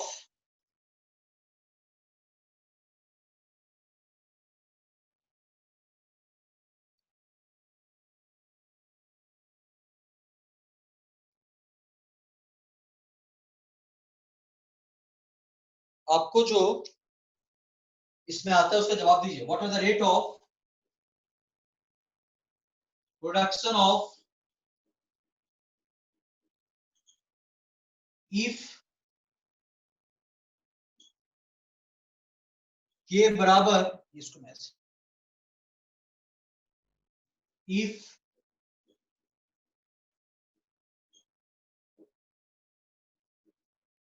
this, please answer, please answer. Twice ammonia, platinum surface, here it is written zero order, therefore rate बराबर k into 0, rate बराबर k and k is given, और k हमारा कितना है this, और हमें क्या मालूम है सर रेट ऑफ बराबर, प्रोडक्शन टू 2.5 into 10 की पावर -4 होगी। हाँ एक सेकेंड बेटा, बस एक सेकेंड, सिर्फ एक सेकेंड, घड़ी देख करके विद इन 30 सेकेंड्स मैं आपसे बात करना स्टार्ट कर दूंगा। हाँ, अब मेरे को आप चॉइस दीजिए। एक बच्चे ने कुछ कहना चाहा, plus del N2 by del T, कितना लिख दें, कितना इसका आंसर लिख दे, बोलिए जो बोलना चाहते थे बोलिए। 2.5 into 10 की पावर -4। हाँ, और plus del H2 by del T कितना लिख दे बेटा, 2.5 यही बोलेंगे ना आप, यही बोलेंगे ना? Yes sir. ठीक है, तो हर बच्चे को आ गया आंसर ये वाला? Everybody has got this answer. Everybody has got this answer. ये कुछ बच्चे का आंसर आया है।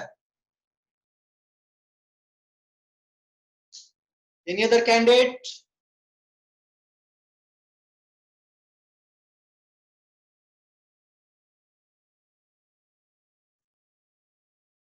Anyone?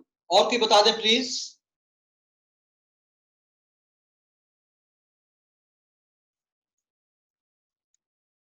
कोई एक बच्चा और सपोर्ट कर दो इस आंसर को।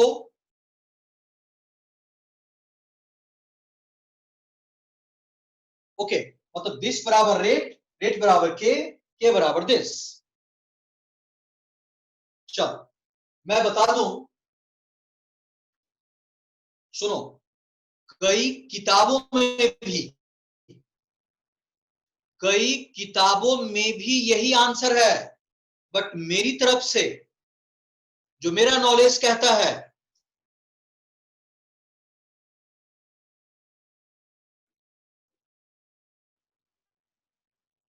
Wrong answer. क्या कह दिया मैंने? अगर आप कुछ बुक को भी देखोगे, the author has provided this answer, but from my point of view this is not A correct answer. अब क्या पंगा हो गया? पूछोगे ना क्यों? यस, वेरी गुड, यही मैं सुना, that is what I wanted to hear, why. Yes, देखिए अब मैं आपको सिखाता हूं होता क्या है, जरा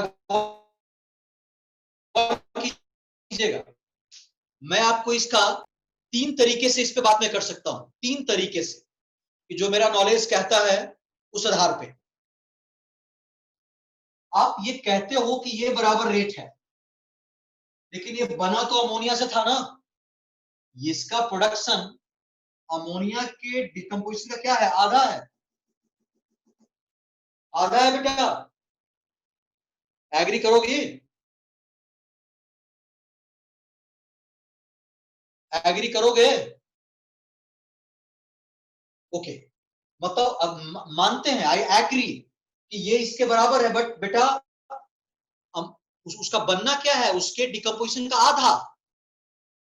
इसका मतलब एक तो ये मामला बन गया, plus del of N2 by del T बराबर half into half into this 2.5 ये हो। और अगर मैं plus del H2 by del T कहता हूं तब क्या होगा बेटा, ये 3 वाला जाएगा यहां, ये 3 आ जाएगा यहां, चूंकि अमोनिया से ही तो H2 बना है, अमोनिया ही तो H2 बना है बेटा, तो ये 3 को यहां लाओ, ये मामला। लेकिन ये मामला है, this is the answer from my side, this is the answer from my side. लेकिन मुझे पता है अभी भी तुम बच्चों के मन में थोड़ा सा टेंशन तो है, आपको लग रहा है चलो सर ने कह दिया ऐसा हो गया, ठीक है मान लेते हैं। ऐसा नहीं, मैं प्रॉपर लॉजिक के साथ जो मेरा नॉलेज है वो करते हुए आपको मैं समझाऊंगा। अब इसका ओरिजिनल वर्जन स्टार्ट करें जहां से हमने कॉन्सेप्ट खींचा है। तैयार हैं आप लोग डिस्कशन के लिए?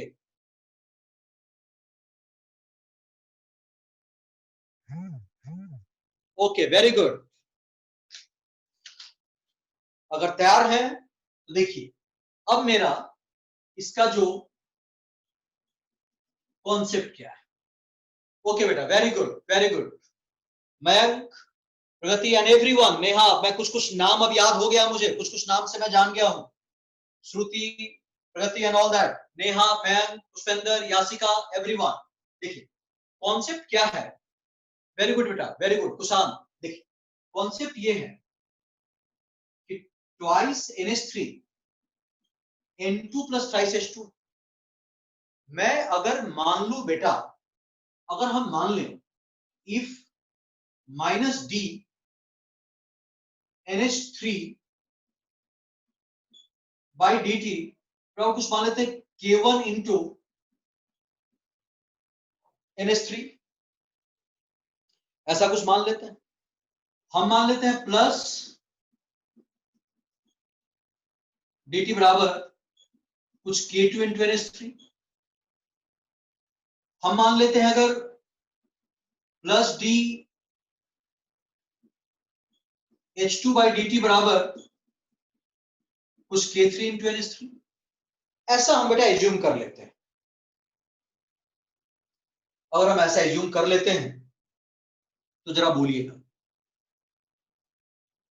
जरा बोलिए आपका रिजल्ट क्या है। -1/2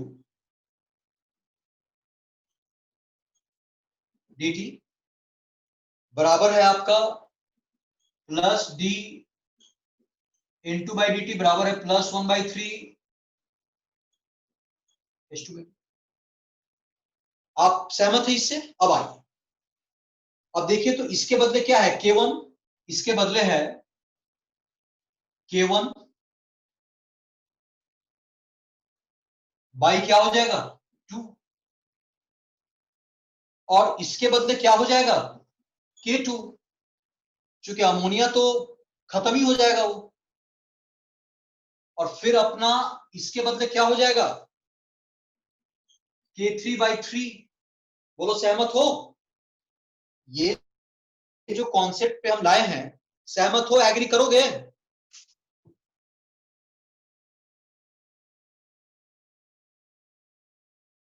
ओके, अब देखो, अब बेटा 2 और 3 कैल्शियम क्या हो जाएगा 6। वेरी गुड, 6 का मतलब this is what 3K1 6K2 2K3।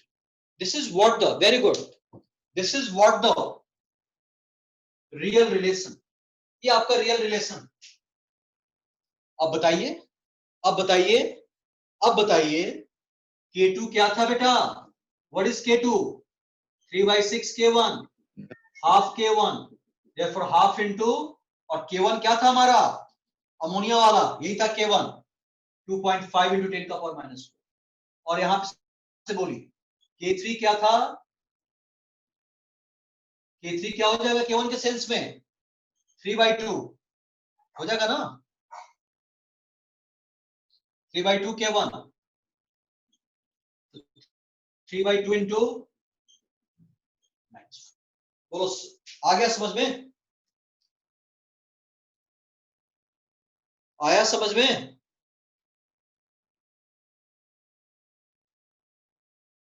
Good, चलो बहुत बढ़िया बात, very good.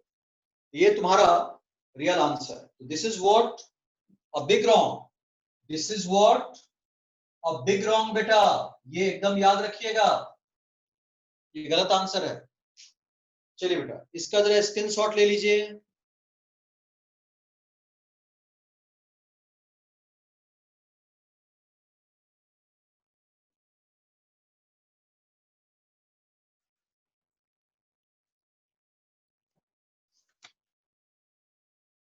Okay very good.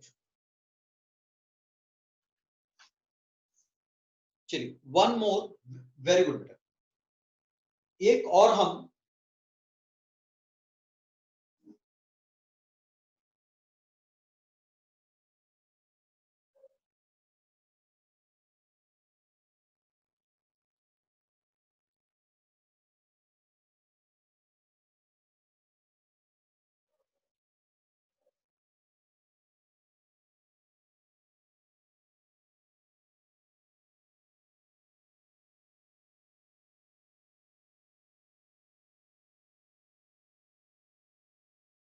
देखिए, one more situation I am trying to discuss with you all.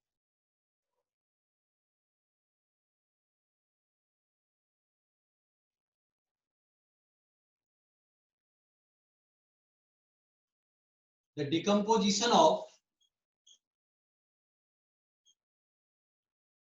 hydrocarbon follows the equation K बराबर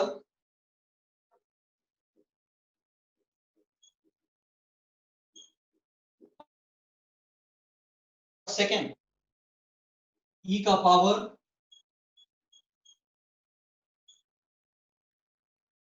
कैलकुलेट E। देखिए ऐसे क्वेश्चन में हम कहते हैं कि हमें थोड़ा कंपैरिजन करना होता है, तो इसको ऐसे समझिए। हमारा K था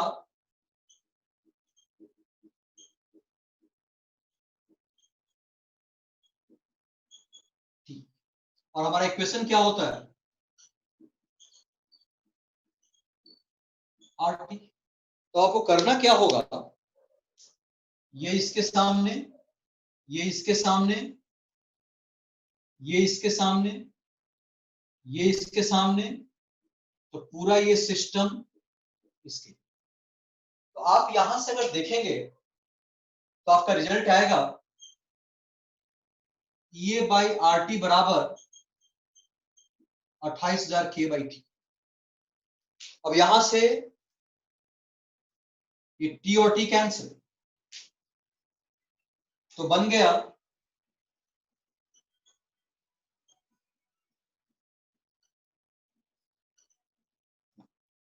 अब आप बताएंगे, अब आप में से सब लोग बताएं व्हाट इज K, ये K क्या है, ये K क्या है बेटा बताइए।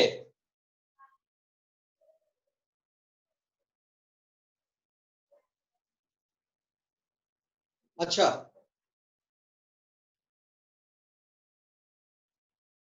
ओके,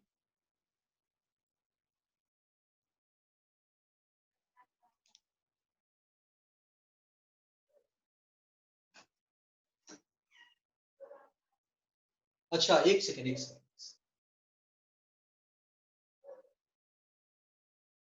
ओके थोड़ा सा 30 सेकेंड वेट कर लो।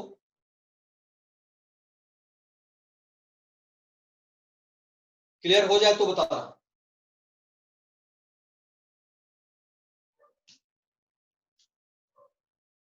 आपसे पूछा है मैंने व्हाट है, मैंने पूछा है व्हाट इज K है, ये वाला, ये K क्या है, ये मतलब ये वाला K, ये वाला K।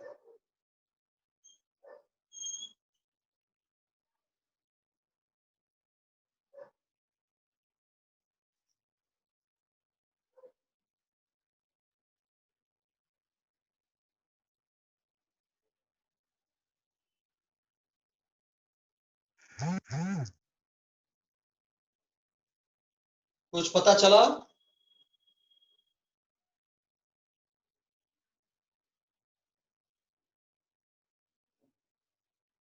Temperature,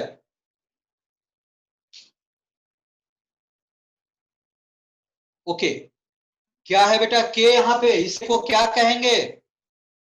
what is hair?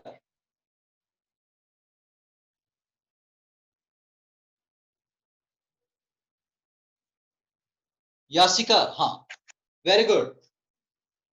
What is K here? You have said this is what?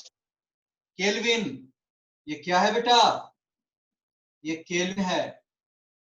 That's correct. Kelvin, very good, very good. तो अब यहां से क्या हो जाएगा अपना? 28,000 इंटू के और इंटू आर का वैल्यू 8.314 जूल केल्विन पर मोल. इसका मतलब यहां से ये और ये खत्म, तो आपका रिजल्ट आ गया,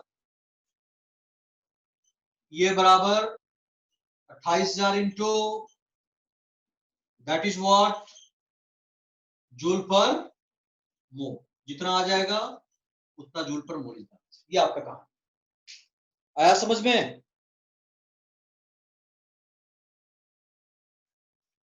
is that clear? Okay, very good. चलिए बेटा, इसका जरा स्क्रीनशॉट लिए, इसका स्क्रीनशॉट ले लीजिए बेटा, जल्दी से कंफर्म स्क्रीनशॉट लेके.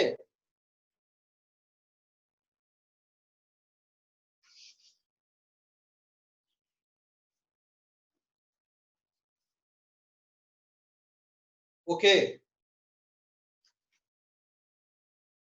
हो जाएगा बेटा, बस 2 मिनट हो जाएगा, कोई दिक्कत नहीं है.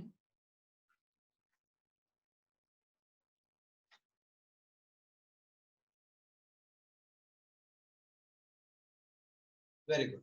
चलिए, अब देखिए, अब आप लोग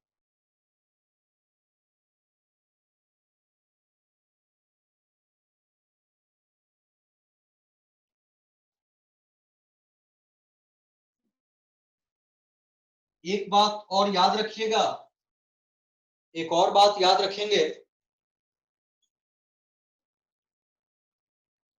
कि रेडियो एक्टिव डीके, कहते हैं radioactive decay always follow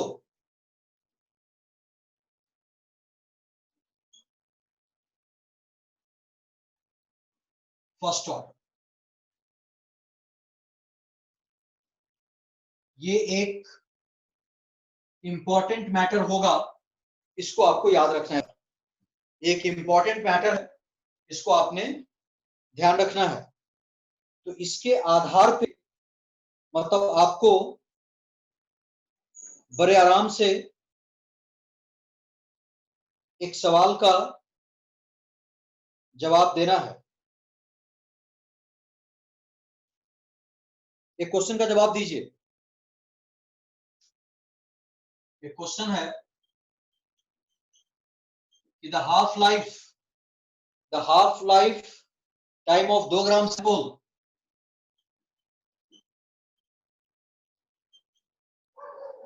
2 gram sample of radioactive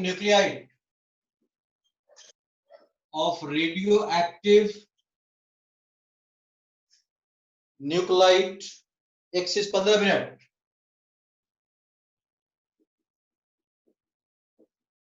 15 minute, ये 15 मिनट हुआ है. तो कहता है कि the half life time of 1 gram full of X, then the half life time of 1 gram sample of X. तो कहता है कि बताएं कितना होगा. First, second, third and fourth, you can say 30 minute. बताइए जल्दी.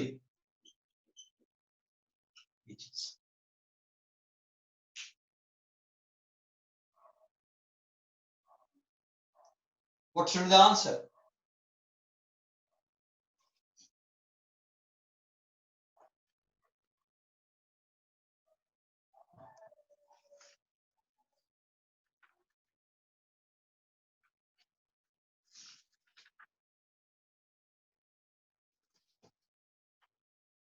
सॉल्व करके और जरा बताएं।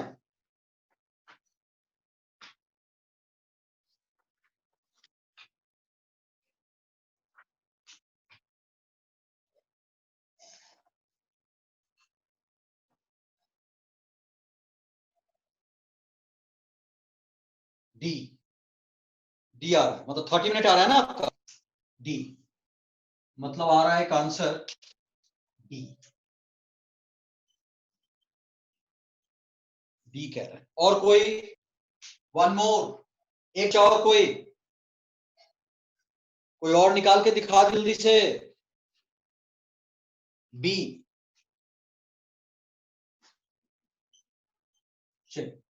अब मैं नोट करता हूं। हाँ, अब मैं नोट करता हूं कि आपका half life time of program sample मतलब आपका के हो गया बाय 15 मिनट इनवर्स। तो आप निश्चित तौर पे यहां से क्या निकाल देंगे?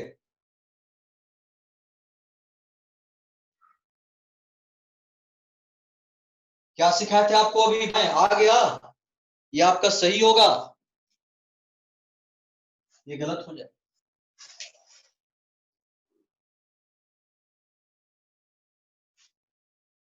अब कैसे स्टार्ट करेगा बताइए?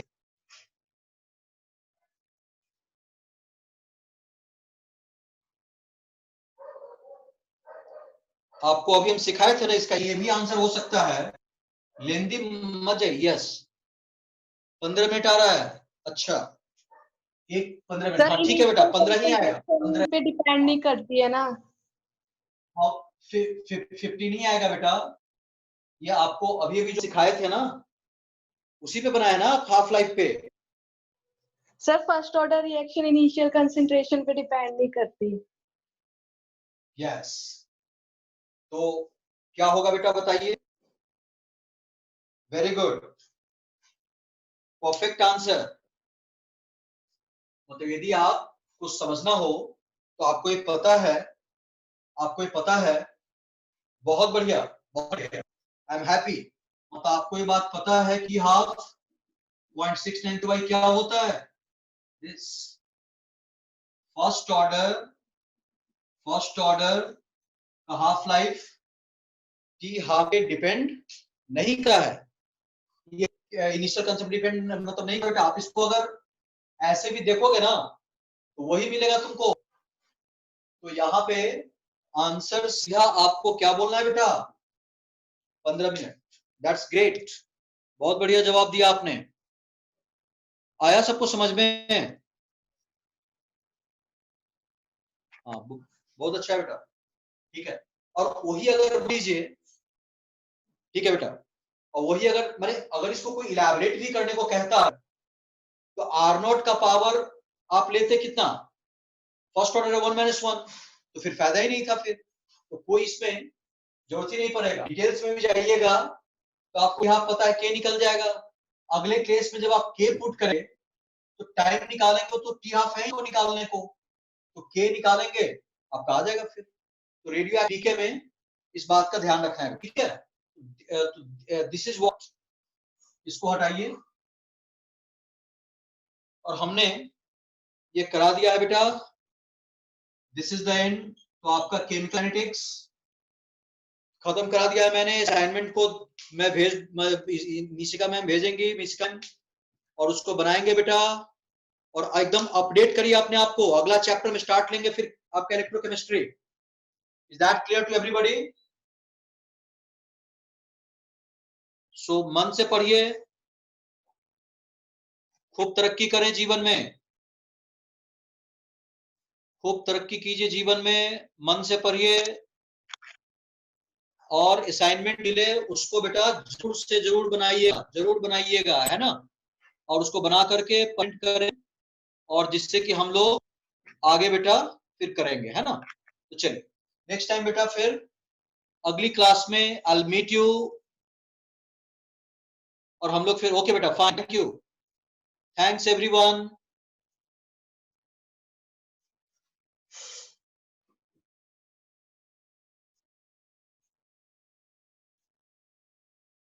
ओके बेटा, bye bye everyone, take care.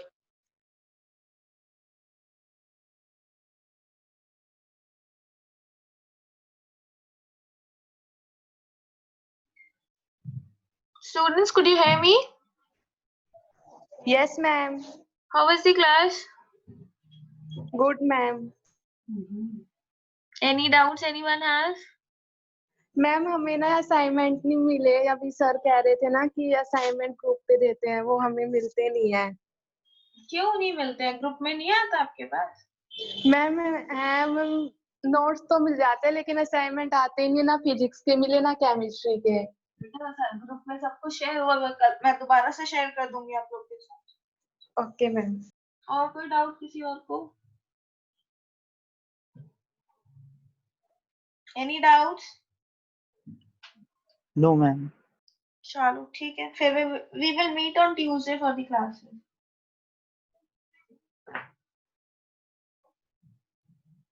ठीक है, ट्यूसडे को फिजिक्स का क्लास होगा। सॉरी, कल भी तो क्लास होगा ना बॉटनी का? Yes ma'am. हाँ ठीक है, कल हमारा क्लास है बॉटनी का।